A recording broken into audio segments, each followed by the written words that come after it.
you know, Hasbro brought out their quarterly 4 results and they were abysmal. I mean, absolutely abysmal.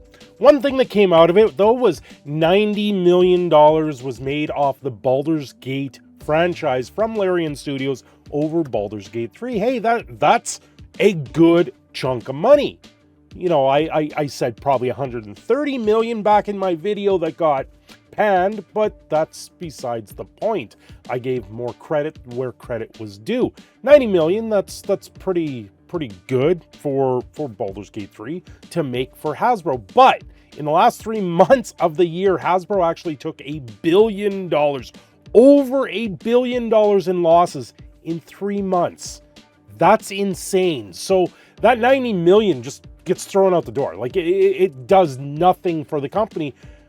But you know what the surprise that I am being completely taken back by? Monopoly Go making $1 billion since April. That is something worthy of talking about. Before we fully get into the video, like, share, subscribe, leave your comments down below, because I know because I said Baldur's Gate 3, everyone's just going to click and leave. That's where things are with that game around here. Hasbro loses $1.06 billion in quarter 4. That's insane. That's insane. Hasbro actually has lost $1.49 billion for the year. They sold E1, the makers of the Dungeons and Dragons movie, for a fraction of what they bought it for. They bought it for like $4 billion and ended up selling the company to Lionsgate for $500 million. So they took a bath of 3.5 million loss on that sale. That's absolutely insane to put out a Dungeons and Dragons movie and then take that much of a loss, of a hit on it. I'm sorry. In no way does the Dungeons and Dragons brand capitalize that much for Hasbro.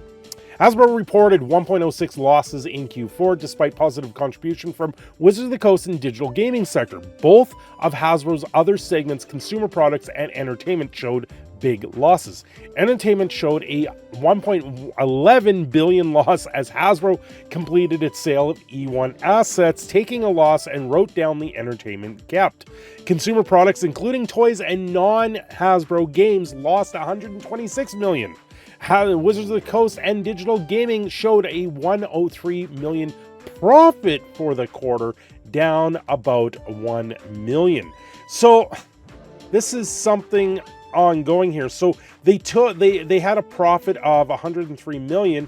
Now the 90 million that Baldur's Gate 3 brought in, now when you go into quarter four I believe is January, December, and November. So in that time they made the 90 million. Misspoke here. 90 million since the start of Baldur's Gate 3 sales. That includes going back to 3 years ago. January would have been more of a slump of a season because it's after Christmas. Everyone would have played it over Christmas. The first week of January is where you saw all the Steam data come out, where you have all the high watermark in that week, because that's the week everyone's off from Christmas. So all they're doing is gaming. Everything else from then on is just whatever. It's just money in the bank, I guess, at this point. But Monopoly Go came out in April, and Monopoly Go changes the game with record-breaking 1 billion in 7 months.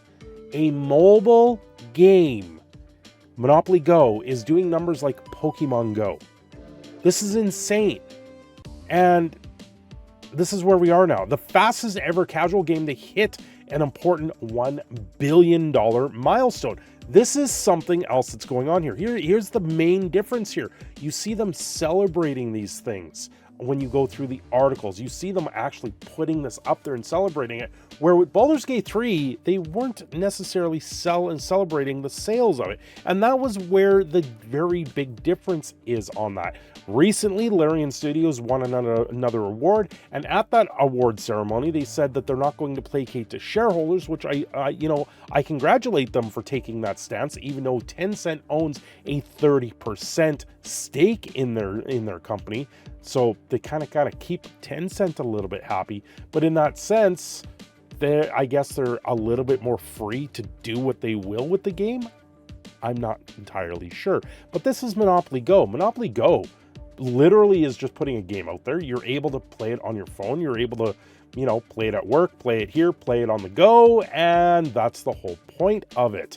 It's very strange that this is pretty much outselling Baldur's Gate 3. Even though it's a free game, they're making more money.